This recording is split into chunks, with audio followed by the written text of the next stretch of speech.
Hadirin yang sangat bahagia, kajian kita yang lalu di surah Fussilat dari ayat 30 dan berapa ayat setelahnya. A'udzubillahi minasyaitonir rajim. Innal ladzina qalu rabbunallahu tsumma istaqamu tatanazzalu alaihimul malaikatu alla takhafu wa la tahzanu wa abshiru bil jannati allati kuntum tu'adun nahnu awliya'ukum fil hayatid dunya wa fil akhirah wa lakum fiha ma tashtahi anfusukum wa lakum fiha ma tad'un. Ayat yang menjelaskan tentang istiqamah dan keutamaan orang yang istiqamah di jalan Allah Subhanahu wa taala sampai dia dipanggil oleh Allah Subhanahu wa taala. Apalagi kita semua sadari bahwa kita hidup di dunia ini 1001 macam masalah, 1001 macam problema dan ujian yang akan kita hadapi. Sehingga dibutuhkan untuk kita istiqamah. Demikian juga persoalan istiqamah ini terkait dengan persoalan hati. Karena hati ini, qalb itu adalah wi'aul iman, tempatnya iman. Dan terkadang iman itu menguat, juga iman itu terkadang melemah. Dan hati dalam bahasa Arab namanya qalbun, jamaknya adalah qulub. Kenapa qalbun itu dikatakan qalb? Litaqallubihi, karena suka bolak-balik. Qallaba yuqallibu artinya bolak-balik, makanya karena suka bolak-balik dia dikatakan qalb. Dan qalbul abdi baina usbu'ai min asabi'ir rahman. Dalam hadis yang lain disebutkan bahwa hati seseorang itu berada di antara dua dari jemari Allah Subhanahu wa taala, yuqallibu kaifa yasha. Allah membolak-balikkan hati seseorang sesuai dengan yang dikehendakinya. Maka pembahasan tentang masalah qalb itu menjadi pembahasan yang sangat penting, karena dia adalah wi'aul iman, tempatnya iman bercokol. Dan tabiat kehidupan kita banyak menghadapi tribulasi, banyak menghadapi tantangan. Kita menghadapi kehidupan yang begitu banyak masalahnya, sehingga dibutuhkan untuk kita tetap memiliki iman yang kuat, sehingga kita tidak terjebak korban daripada berbagai macam ujian, fitnah, dan problema yang kita hadapi dalam hidup ini. Jamaah yang sangat bahagia, kesempatan ini kita akan sebutkan beberapa kiat atau sarana yang perlu kita perhatikan agar kemudian kita bisa istiqamah dan komitmen di atas jalan kebenaran. Tapi sebelum saya menjelaskan kiat-kiat ini, saya mengantar dulu dengan satu kisah yang sangat menarik dari seorang sahabat Nabi Shallallahu Alaihi Wasallam yang komitmen, istiqamah dan sabat di atas jalan kebenaran. Kisah ini terjadi pada masa pemerintahan Umar bin Khattab di tahun 19 Hijriyah Umar bin Khattab mengutus pasukan untuk memerangi Rum. Dan bukan ini pertama kalinya peperangan antara kaum muslimin dengan bangsa Romawi. Kalau Rum, kata istilah Rum itu dalam istilah Arab atau istilah dalam hadis, kan disebutkan dalam hadis, Rum itu adalah Eropa Barat, bukan Romawi ibu kotanya Italia, tapi dia termasuk Italia itu kan Eropa, Jadi istilah Rum itu adalah Barat atau Eropa, dan termasuk juga di dalamnya adalah Amerika. Dulu bangsa Romawi ini pernah menguasai separuh dari dunia Arab. Kemudian separuhnya itu wilayah timur itu dikuasai oleh Persia. Ketika datang Islam, lalu kemudian menyebarkan dakwahnya, maka terjadilah benturan-benturan. Di antaranya adalah perang dengan bangsa Romawi. Di masa pemerintahan Umar bin Khattab di tahun 19 Hijriah itu, beliau mengutus pasukan kaum muslimin untuk memerangi bangsa Romawi. Dan Kaisar Romawi waktu itu ketika dia mendengarkan bahwa ada pasukan yang diutus oleh Umar bin Khattab untuk menyerang mereka, dan dalam momen-momen peperangan sebelumnya mereka selalu kalah. Walaupun jumlah mereka banyak dan jumlah kaum muslimin sedikit, mereka selalu kalah. Akhirnya Kaisar Romawi mengatakan, menginstruksikan kepada panglimanya, kalau nanti terjadi peperangan, usahakan tangkap dan tawan kaum muslimin. Karena saya mau melihat bagaimana kepribadian mereka yang sesungguhnya. Dia sudah mendengarkan informasi, Kaisar Romawi ini sudah mendengarkan informasi tentang bagaimana kualitas kepribadian kaum muslimin. Dan itulah yang menyebabkan mereka tidak bisa dikalahkan. Cuma dia mau lebih takkid lagi, dan melihat langsung bagaimana saksiyah kaum muslimin. Karena tentu berita tidak sama dengan apa yang disaksikan langsung. Maka dia pesankan kepada panglimanya, usahakan kalau bisa nanti tangkap dan tawan pasukan kaum muslimin. Nah, setelah betul terjadi peperangan, betul terjadi beberapa orang sahabat dan pasukan kaum muslimin yang tertangkap oleh pasukan Romawi, jadi tawanan. Selesai peperangan, mereka ini yang jadi tawanan itu dibawa menghadap kepada Kaisar Romawi. Lalu kemudian dari situ dia menyaksikan dan melihat langsung bagaimana saksiyah, bagaimana kepribadian, bagaimana perilaku, bagaimana kekuatan iman para sahabat radhiyallahu anhum ajma'in.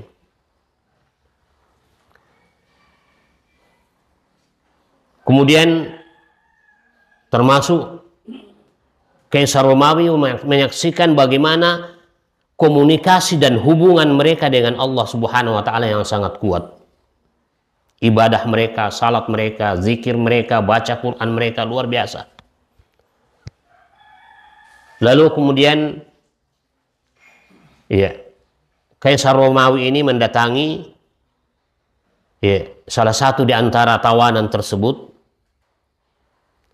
dan Dia menawarkan satu tawaran yang harapannya kalau tawaran ini diterima oleh orang ini, maka ini adalah keberuntungan bagi bangsa Romawi. Apa tawaran itu yang ditawarkan oleh Kaisar Romawi kepada salah satu di antara tawanan dari sahabat itu? Dia mengatakan, ya, saya mengajak kamu, saya menyeru kamu untuk masuk Kristen. Dan kalau kamu terima tawaran saya ini, saya akan bebaskan dan saya akan lepaskan dari tawanan. Kamu bisa pulang. Kamu bisa bebas. Ketika dia ditawarkan dengan tawaran ini, langsung dijawab oleh sahabat ini dan mengatakan, saya mati 100 kali mati, jauh lebih saya cintai daripada apa yang kamu tawarkan kepada saya. Kaget ya Kaisar Romawi melihat bagaimana ya istiqamahnya, bagaimana sabatnya, bagaimana teguhnya pendirian ya sahabat ini. Dia mengatakan, saya lebih baik mati 100 kali ya, dibanding dengan menerima ya, dan merespon ajakan kamu untuk masuk Kristen. Kemudian dia katakan lagi, Kaisar tadi mengatakan lagi, kalau kamu mau terima ajakan saya akan bagi semua kekuasaan saya ini. Kekuasaannya kan kekuasaan Eropa seluruhnya, dan kemudian dunia Arab, separuh dari dunia Arab mereka kuasai. Dia mengatakan, saya akan bagi kekuasaan saya ini ya kepada kamu kalau kamu menerima ya, ajakan tersebut. Diangkat jadi penguasa. Separuh dari ya, kekuasaan ya Kaisar Romawi akan diserahkan pada sahabat ini kalau dia merespon dan menerima ajakannya. Apa jawabannya? Jawabannya dengan tegas dan mengatakan, jangankan separuh dari kekuasaan kamu, kekuasaan ya bangsa Romawi dan kekuasaan ya Arab, bahkan di luar Arab, diserahkan kepada saya seluruhnya untuk saya merubah keyakinan dan agama saya, tidak mungkin. Kita sekarang kita melihat ya orang-orang sekedar untuk mencari dunia saja, yang sedikit mereka korbankan akidah dan keyakinannya. Ini diberikan ya kekuasaan, yang kekuasaan pada saat itu seluruh Eropa dan kemudian separuh dari Jazirah Arabia dibagi untuk dia berkuasa. Ya, tapi dia tidak bergeming sedikit pun ya menerima ya tawaran dan ajakan tersebut, karena kekuatan iman yang ada dalam hatinya. Dia lebih mencintai mati dan lebih mencintai akhirat ya daripada ya dunia dan segala isinya. Akhirnya kemudian Kaisar Romawi ini ya putus asa menghadapi seorang sahabat ya seperti ini. Ya. Ditawari untuk dibebaskan, ya, dia tidak mau terima. Dia mengatakan, saya lebih baik mati sampai 100 kali dibanding dengan saya terima ajakan kamu. Ditawari kekuasaan, ya ternyata juga tidak bergeming sedikit pun. Akhirnya kemudian ya dia panggil menteri-menterinya untuk rapat. Kira-kira apa yang bisa kita lakukan pada orang ini supaya bisa ya menerima ajakan dan seruan kita. Akhirnya kemudian mereka rapat, lalu kemudian hasil rapat mereka temukan bahwa jalan untuk menjatuhkan seseorang ya, dari keyakinannya itu adalah dengan syahwat wanita. Akhirnya kemudian mereka sepakat, kalau demikian ya kita ya serahkan kepada orang tersebut ya seorang wanita. Maka Kaisar Romawi ya memerintahkan ya menterinya untuk mencarikan wanita yang tercantik di Eropa. Ya, kalau kita sekarang apa namanya itu? Desa lama. Ada pertanyaan, ada biasa pertandingan wanita tercantik. Tercantik ya, Indonesia tercantik di dunia. Miss Universe. Ya. Jadi dicari itu, yang juara 1 itu. Miss Universe di Eropa. Didapat. Lalu kemudian ya, dihadapkan kepada kaisar. Lalu kemudian kaisar mengatakan tugas kamu adalah menggoda orang tersebut. Dan kamu akan diberikan bayaran yang cukup besar. Diiming-iming dengan bayaran yang sangat besar pada wanita ini. Yang penting bagaimana dia ya, menjatuhkan, menggoda dan menjatuhkan ya, orang tersebut. Lalu kemudian ya, sahabat ini ditaruh di sebuah ruangan yang gelap, yang tertutup rapat, dan kemudian wanita yang cantik tadi itu disuruh masuk ke dalamnya, dikunci rapat, dia kunci rapat. Di dalamnya, naudzubillah, ya, wanita ini ya membuka semua pakaiannya. Lalu dia mendekat ya kepada sahabat, tapi setelah sahabat ya melihat wanita ini, beliau langsung menutup matanya dan ya melarikan diri, lari ke pojok sana. Tidak mau mendekat, tidak mau didekati oleh wanita itu. Dan dia hanya mengatakan, ma'adzallah, aku berlindung pada Allah Subhanahu wa taala. Bisa dibayangkan kira-kira seorang sahabat yang berada pada puncak kelaki-lakiannya di usia sekitar 35 tahun, ya. Puncak kelaki-lakiannya. Tambah daripada itu, sudah beberapa bulan pisah dengan istrinya karena pergi berjuang di jalan Allah Subhanahu wa taala. Ya. Kalau orang tua seperti saya ini mungkin ya masih bisa yang Anda sudah tua, ya. Tapi ini pemuda, ya. Pemuda sahabat, ya. Masih pada puncak-puncak kepemudaannya. Didatangi oleh wanita yang tercantik. Lalu kemudian dia menyerahkan dirinya kepada dia, bahkan dia yang menggoda. Tapi subhanallah, dia lari ke ujung pojok sana. Setiap dia lari ke pojok sana, diikuti lagi oleh wanita tersebut, dia lari lagi ke pojok sana. Diikuti lagi dan seterusnya. Sampai ya, semua cara yang ditahu oleh wanita itu untuk menjatuhkan laki-laki, dia sudah pakai, dia sudah lakukan. Ya. Tapi ternyata ya, beliau tidak bergeming sedikit pun. Beliau tidak ya tertarik sedikit pun. Maka ya terakhir ya setelah putus asa wanita itu, akhirnya dia berteriak dan mengatakan, keluarkan saya, keluarkan saya. Lalu kemudian di luar ya kamar itu, di luar kamar itu sudah ya kumpul ya, kalau kita bahasa kita sekarang para wartawan yang suka menyebarkan berita ke sana kemari. Dia sudah kumpul mau mencari ya, berita tentang ya, orang ini, ya, lalu kemudian dia sebarkan. Ternyata ketika wanita itu dikeluarkan, ya, mereka para wartawan bertanya, bagaimana ya, hasilnya? Supaya kami bawa, ya, kami sebarkan apa yang terjadi pada ya, orang tersebut.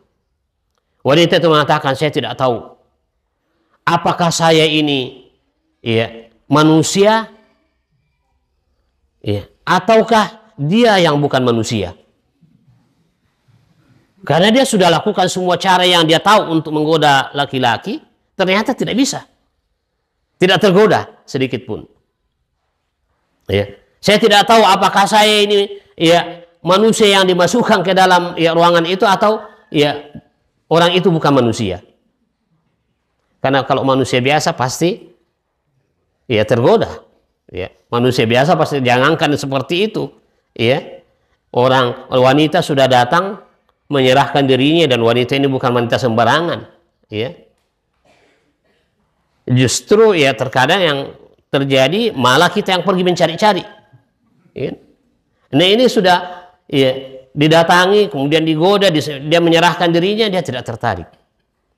Ya, sebuah ya keanehan bagi wanita itu. Makanya dia mengatakan, saya tidak tahu apakah saya ini manusia atau ya dia bukan manusia. Nah, kemudian ya setelah itu gagal ya apa yang dilakukan oleh kaisar tadi. Lalu kemudian ya dia berpikir lagi bagaimana caranya menjatuhkan orang ini. Sudah berapa tadi cara yang dilakukan? Sudah 3. Yang pertama, ya dibebaskan dari penjara. dari tawanan. Yang kedua, diberikan ya kekuasaan harta. Kemudian yang ketiga, diserahkan, ternyata ya tidak jatuh. Akhirnya kemudian Kaisar ya meminta kepada menteri-menterinya untuk siapkan penyiksaan yang sangat mengerikan. Penyiksaan itu dalam bentuk ya menyalakan api, lalu kemudian dinaikkan sebuah tungku yang besar, dan di tungku itu dimasukkan ya minyak kasih masuk, kemudian dinyalakan sampai minyaknya mendidih. Ya, minyak mendidih, bukan air, ya, minyaknya mendidih, lalu kemudian ya dikasih keluar dari sel ya para sahabat yang jadi tawanan itu. Lalu kemudian Kaisar memerintahkan pada panglimanya, ambil dua orang ya yang sedang diborgol, ya diikat tangannya, ya, ambil dan buang mereka ke dalam tungku itu. Dan termasuk sahabat tadi ini yang ditawarkan itu, di situ disuruh berdiri saksikan bagaimana penyiksaan ya terhadap dua ya sahabatnya yang dibuang ke dalam ya minyak yang sedang mendidih. Seketika habis. Lalu kemudian setelah dua sahabat tadi itu dibuang ke dalam tungku, datanglah Kaisar mendekat kepada sahabat yang tadi itu, dikatakan, gimana kalau Anda tidak menerima tawaran dan ajakan saya, Anda akan mengalami sama dengan nasib yang dialami oleh dua sahabatmu. Bagaimana, mau menerima? Dia mengatakan, saya tidak mungkin terima tawaran Anda. Berarti kau siap menerima ya penderitaan, ya, penyiksaan sama dengan dua sahabatmu tadi. Dia mengatakan, saya berharap sebenarnya roh saya, jiwa saya, roh saya ini sejumlah dengan bulu yang ada di badan saya, dan saya dilemparkan ke dalam tungku itu dan keluar satu demi satu. Coba, luar biasa ya orang ini. Akhirnya Kaisar juga ya melihat bahwa orang ini bukan takut dengan ancaman ya penggorengan. Lalu kemudian ya dia tawarkan lagi, kalau demikian ya kita akan buang kamu ke dalam tungku ini. Dan silakan. Setelah mau dibuang, ya, beliau menangis. Ya. Beliau menangis, lalu kemudian ditahan dulu. Ya, jangan-jangan dia sudah mulai ya, lentur, mulai ya, mengalah. Ditanya, kenapa kamu menangis? Kenapa? Dijawab, ditanya, gimana, sudah mau menerima tawaran dan ajakan saya? Bilang, tidak mungkin saya terima. Ya. Ditanya, kenapa kamu menangis? Kamu takut? Dia jawablah dengan jawaban tadi itu. Dia mengatakan, saya tidak pernah takut. Saya menangis ini karena hanya saya memiliki satu jiwa, satu roh saja. Saya berharap seandainya roh saya itu jumlahnya sejumlah dengan rambut yang ada di badan saya ini, dan saya dimasukkan ke dalam tungku itu dan dia keluar satu demi satu. Akhirnya Kaisar ya mengurungkan niatnya untuk membuang masuk ke dalam ya tungku tersebut. Lalu kemudian ditawarkan lagi tawaran. Ya kalau begitu, karena dia lihat luar biasa, yang tidak pernah merasa khawatir untuk ya, dan tidak takut dengan ya, pembunuhan, dengan kematian. Para sahabat, subhanallah, mereka tidak pernah takut menghadapi kematian. Setelah itu ya dia tawarkan lagi, bagaimana kalau kamu mencium jidat saya, ya, dan saya bebaskan kamu dari ya tawanan, dari penjara. Kamu kembali ke Madinah, cium saja di jidat saya. Lalu kemudian ya dia bertanya karena dia hidup bukan untuk dirinya saja. Ini ada berapa sahabatnya lagi yang lain. Akhirnya dia mengatakan, saya mau mencium jidat ini orang kafir ini, saya cium jidatnya. Ya. Tapi mungkin ini lebih ringan, ya karena ya ini makanya dia mengatakan, ya kalau ya saya cium, apakah semua sahabat-sahabat saya ini mau dibebaskan juga dari tawanan, dari penjara? Iya, Kaisar mengatakan, iya. Semua sahabat-sahabat kamu dan sahabat-sahabatmu, teman-teman kamu ini saya bebaskan. Tapi kamu cium di jidat saya. Karena pertimbangan ya teman-temannya yang mau diloloskan, yang dibebaskan, ya maka ya apa boleh buat, ya sahabat ini ya dia mencium jidatnya itu ya Kaisar. Setelah dia cium, lalu kemudian dia dipulangkan, ya dibebaskan, ya dia dan seluruh teman-temannya, sahabat-sahabatnya yang tertawan, dan kemudian diberikan hadiah yang cukup besar, diberikan hadiah ya uang yang cukup besar, lalu kemudian pulang ke Madinah. Sampai di Madinah, informasi ini, berita ini, peristiwa ini disampaikan kepada Umar bin Khattab yang merupakan khalifah pada saat itu. Ya bukan beliau yang ceritakan peristiwa ini, sahabat yang lain ceritakan bahwa terjadi begini. Ya ketika ya Umar mendengarkan ya kisah sahabat ini, dia kumpulkan kaum muslimin, lalu kemudian mengatakan, haqqun alal muslimina an yuqabbilu ra'sa ya fulan. Lalu kemudian beliau yang duluan, Umar bin Khattab yang duluan mencium jidat ya sahabat ini dan mengatakan, ya menjadi kewajiban bagi semua kaum muslimin untuk mencium jidat ya sahabat ini sebagai bentuk penghargaan, ya apresiasi dari Khalifah Umar bin Khattab ya terhadap ya apa yang dilakukan oleh sahabat ini demi menyelamatkan ya sahabat-sahabatnya yang lain. Ini ikhwas sekalian, ya kisah yang sangat menakjubkan dari seorang sahabat, bukan cerita fiktif. Ya, ini cerita nyata, ya, kisah nyata dari seorang sahabat. Siapa namanya sahabat itu? Namanya adalah Abdullah ibnu Huzafah as-Suhami, ya, yang menjadi teladan, menjadi contoh orang-orang yang istiqamah, orang-orang yang ya sabat ala tariq, dan tidak bergeming dengan berbagai macam ujian, berbagai macam tribulasi, berbagai macam ya tantangan.